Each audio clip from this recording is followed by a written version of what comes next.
Hello everyone, मैं Supriya Sonalika political science के इस क्लास में आप सभी का स्वागत करती हूं। और आज मैं आपके साथ यूजी सेमेस्टर 4 के सिलेबस को डिस्कस करूंगी। और इस क्लास से पहले मैंने यूजी सेमेस्टर 4 के पेपर 8 और पेपर 9 का डिस्कशन हमने लास्ट क्लासेस में किया था। आज के क्लास में जो पेपर 10 है, जो यूजी सेमेस्टर 4 का जो कोर्स है, उसके अंतर्गत जो पॉलिटिकल साइंस ऑनर्स कोर का जो विषय है, और कोर के अंतर्गत 3 जो पेपर हमें पढ़ने हैं ऑनर्स के, उसमें जो तीसरा जो पेपर पढ़ना है, जिसका जो नाम होगा वो पेपर 10 होगा, और उसका कोड जो होगा C10 होगा। और इस पेपर का नाम होगा पब्लिक एडमिनिस्ट्रेशन, मतलब कि लोक प्रशासन, जिसको हिंदी में कहते हैं। तो आज हम लोग इस पेपर की चर्चा करेंगे कि ये जो हमारा पेपर 10 है पब्लिक एडमिनिस्ट्रेशन का, इसके अंतर्गत हमें कौन कौन से टॉपिक्स जो हैं वो पढ़ने हैं। और जैसा कि मैंने आपको बताया कि और पेपरों की तरह यह पेपर भी 100 मार्क्स का होगा, जिसमें 75 मार्क्स जो होंगे आपके एक्सटर्नल एग्ज़ाम्स के होंगे, और 25 मार्क्स इंटरनल एग्जामिनेशन में आपको दिए जाएंगे आपके जो आंसर हैं उसके आधार पर। तो ये हमारा जो है वो इसका पेपर का नाम है। तो पेपर का नाम मैं फिर से एक बार रिपीट कर दूं, पब्लिक एडमिनिस्ट्रेशन, जिसको हिंदी में कहेंगे लोक प्रशासन। और इस लोक प्रशासन का जो पेपर है पेपर 10, इसके अंतर्गत हमें जो पहला टॉपिक पढ़ना है वो है meaning, nature and scope of public administration. मतलब जो लोक प्रशासन है उसका अर्थ, उसकी प्रकृति और उसका स्कोप, क्षेत्र जो है हमें देखना है कि जो लोक प्रशासन है उसका अर्थ क्या है, उसकी मीनिंग क्या होती है, उसका नेचर, उसकी प्रकृति कैसी है, और तीसरा उसका क्षेत्र क्या है। इन 3 चीज़ों को हमको फर्स्ट टॉपिक के अंतर्गत देखना और समझना है। जो दूसरा हमारा टॉपिक, इम्पोर्टेंट टॉपिक है, वो है न्यू पब्लिक एडमिनिस्ट्रेशन, नवीन लोक प्रशासन, जिसको हिंदी में कहते हैं। तो ये नवीन लोक प्रशासन का क्या कॉन्सेप्ट है, इसको हम लोग इसके बाद समझेंगे। पहले हम लोग लोक प्रशासन के कॉन्सेप्ट को समझेंगे, और उसके बाद हम लोग नवीन लोक प्रशासन, ये कब आया, क्यों लाया गया नवीन लोक प्रशासन, और इसका अर्थ क्या है, इसको हम लोग जानने का प्रयास इस चैप्टर के अंतर्गत करेंगे। तीसरा जो इम्पोर्टेंट टॉपिक हमें इस पेपर के अंतर्गत, पेपर 10 के अंतर्गत पढ़ना है, वो है methodology and approaches of political public administration.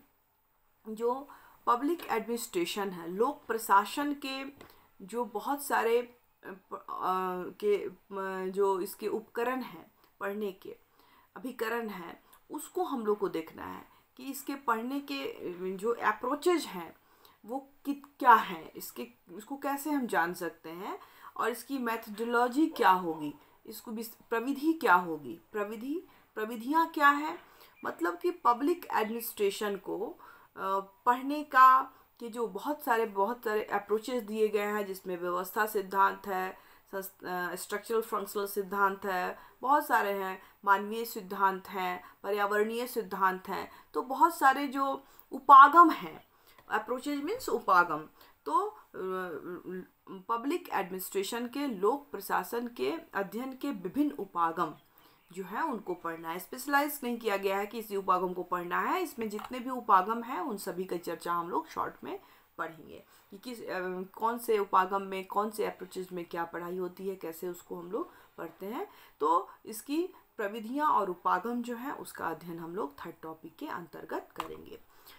चौथा जो इम्पोर्टेंट टॉपिक इसके पेपर के अंतर्गत हमें पढ़ना है वो है प्रिंसिपल्स ऑफ ऑर्गेनाइजेशन। जो संगठन है उसके सिद्धांत क्या है, उसके प्रिंसिपल्स क्या हैं, और इसके अंतर्गत हमें देखना है हायरार्की जो सिस्टम होती है, और उसके बाद इसी में हमें सेंट्रलाइजेशन जो है, केंद्रीकरण, और डिसेंट्रलाइजेशन, विकेंद्रीकरण का जो सिद्धांत होता है, संगठन का केंद्रीय हायरार्की का सिद्धांत, और इसको पद सोपान कहते हैं हिंदी में, हायरार्कियल मतलब पद सोपान का जो सिद्धांत होता है संगठन के अंतर्गत, उसका अध्ययन हम लोग करेंगे। दूसरा उसमें सेंट्रलाइजेशन, केंद्रीकरण का जो सिद्धांत होता है उसका अध्ययन करेंगे, और डिसेंट्रलाइजेशन का जो की जो का जो सिद्धांत है उसका भी अध्ययन हमें इस चैप्टर के अंतर्गत, प्रिंसिपल्स ऑफ ऑर्गेनाइजेशन के अंतर्गत करना है। जो अगला हमारा टॉपिक होगा वो है line and staff agency. Line और स्टाफ एजेंसीज के बारे में देखना है कि ये क्या होती हैं, किसी संगठन के अंतर्गत जो है लाइन और स्टाफ एजेंसी किस तरह से वर्क करती हैं, इन सबको हमको देखना है। और जो अगला महत्वपूर्ण टॉपिक है वो है बजट। वो बजट है और बजट के बारे में हमें देखना है कि इसका अर्थ क्या होता है, बजट का क्या मतलब होता है, इसके कितने तरह के बजट्स होते हैं, टाइप्स कितने प्रकार के बजट्स होते हैं, and principles of good budget. किसी एक अच्छे बजट को तैयार करने के जो सिद्धांत होते हैं वो क्या होते हैं, कैसे ये कहा जाएगा कि कोई बजट जो है वो अच्छा है या बुरा, तो वो किन सिद्धांतों पर आधारित होता है वो हम देखते हैं। हम ये भी देखते हैं कि हर वर्ष हमारे देश में बजट पास होता है, तो हमें ये चूँकि हमारे व्यवहारिक जीवन से भी संबंधित है, समझने से संबंधित है और पब्लिक एडमिनिस्ट्रेशन के अंतर्गत एक महत्वपूर्ण टॉपिक है, तो इसका हम लोग डिटेल्स में अध्ययन करेंगे, इसके अर्थ को समझेंगे, इसके प्रकार को समझेंगे और साथ ही साथ एक अच्छे बजट निर्माण के जो सिद्धांत हैं उनका भी अध्ययन हम लोग इस टॉपिक के अंतर्गत करेंगे। अगला जो हमारा टॉपिक है वो है कि control over administration, legislative and judicial. प्रशासन पर जो नियंत्रण होता है, प्रशासन पर नियंत्रण किसका, विधायिका का और न्यायपालिका का। न्यायपालिका और विधायिका जो है किस तरह से प्रशासन पर अपना नियंत्रण बनाती है, नियंत्रण कायम रखती है, तो इसके सिद्धांत को भी हम लोग इसमें अगले टॉपिक में, इस पेपर के अंतर्गत जो पेपर 10 है उसके अंतर्गत हम लोग इसको जानने और समझने का प्रयास करेंगे कि किसी भी एडमिनिस्ट्रेटिव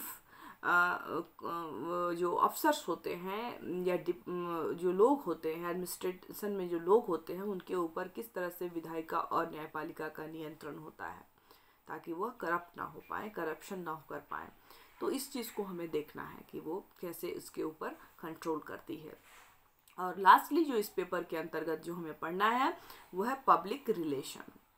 जो लोगों के साथ जो संबंध जो हमारा एक पब्लिक रिलेशन का बनता है, एक एडमिनिस्ट्रेटर का रिलेशन जो होता है पब्लिक के साथ, चूँकि उसको अपने सारे काम जो होते हैं इन लोगों के बीच में ही रहकर करने पड़ते हैं, तो एक रिलेशन किस तरह का वो बनाएगा पब्लिक के साथ, तो उसके क्या सिद्धांत हैं, उसके क्या मापदंड हैं, इन सब की चर्चा इस पब्लिक रिलेशंस के अंतर्गत हम लोग पढ़ेंगे।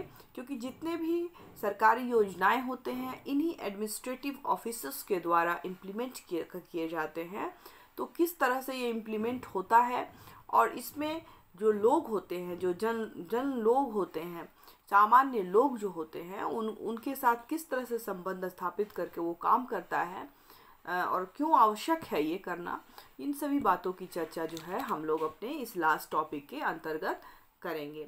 मैंने तो ये हमारा था पेपर 10 के अंतर्गत जो हम लोग को टॉपिक्स पढ़ने हैं उसके बारे में मैंने आपको बताया। साथ ही साथ आप इसको पढ़ने के लिए आप चाहें तो कुछ बुक्स जो हैं उसको ले सकते हैं, जिसमें लोक प्रशासन करके BL फाड़िया की बुक आती है, उसके बाद MP शर्मा की बुक आती है लोक प्रशासन की, उसके बाद रोहित नटराजन की बुक आती है, उसके बाद अवस्थी एंड महेश्वरी की बुक आती है, रमेश दुबे और हरीश शर्मा की बुक आती है, फाड़िया की बुक आती है।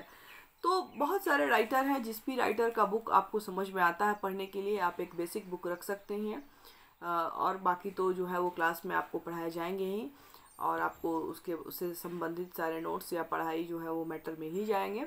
लेकिन आप अगर बेसिक बुक कोई ख़रीदना चाहते हैं तो इनमें से किसी भी राइटर की एक बुक आप ले सकते हैं। और इसके साथ साथ ही जैसे कि मैंने एक चीज़ और मैं बताना चाह रही थी कि जो हमें इसके पहले पेपर में जो मैंने पेपर 9 के बारे में मॉडर्न एंड पॉलिटिकल थॉट के बारे में बताया था, तो उसमें भी पाश्चात्य राजनीतिक चिंतक के नाम से आता है, चिंतन का इतिहास ऐसे करके बुक आता है BL फाड़िया की, सिंघल की, इन सभी राइटरों की बुक आती है। तो कोई भी बुक जो है OP गावा की बुक आती है। उसके बाद आपका जो है और भी चंद्रदेव प्रसाद की बुक आती है। तो बहुत सारी हिस्ट्री एंड पॉलिटिकल थॉट करके इंग्लिश हिंदी दोनों में आती है। तो ये सब बुक जो है आप इसमें से JP सूद की बुक आती है।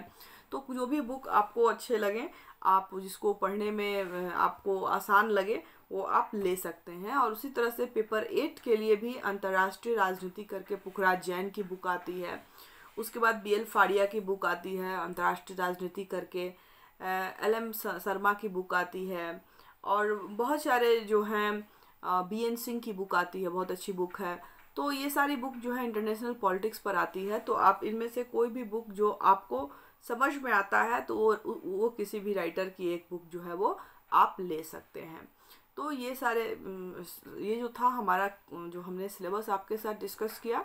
अब अपने आने वाले नेक्स्ट क्लासेस में हम लोग टॉपिक्स जो है वो 1 बाय 1 करके स्टार्ट करेंगे, एक एक पेपर शुरू करेंगे और उसमें हम लोग उसको डिटेल्स में उसको अध्ययन करने का प्रयास करेंगे। क्योंकि थर्ड सेमेस्टर है, थर्ड सेमेस्टर के बाद अभी आपको फोर्थ सेमेस्टर में जाना है, और फोर्थ सेमेस्टर में आपको, क्योंकि अभी लॉकडाउन है तो कॉलेज में तो बहुत मुश्किल है, जब कॉलेज खुलेगी तभी हम लोग जा सकते हैं, तो ऑनलाइन हम लोग पढ़ेंगे।